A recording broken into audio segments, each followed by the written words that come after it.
So often we tackle an issue that really strikes a nerve. Well, last week we brought you the so-called Battle of Gilbert Road, with cyclists and local residents arguing over plans to ban parking there.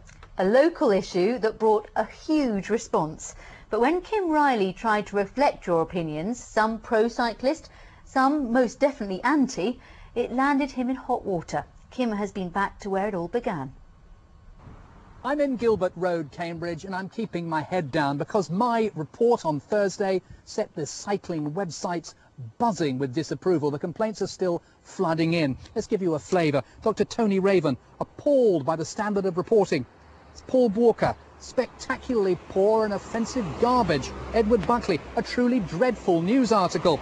And Dr. James Buckle says, quite frankly, a disgrace. Well, clearly none of the above are going to be nominating me as TV Journalist of the Year. I looked back, I could see the road was clear for me to move out. There was a vehicle behind me already moving out to make space for me.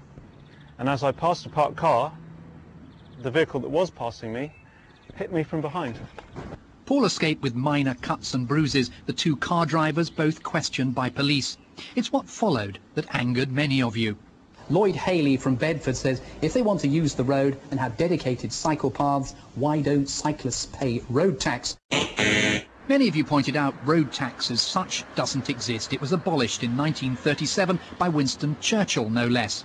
Roads are funded from general taxation. What we tend to refer to as road tax is the tax disc, the vehicle excise duty. Jonathan Thompson says choosing not to correct the ignorance of these views was incredibly irresponsible. Steve Cox says I should have offered a counter-argument to such a dangerous view.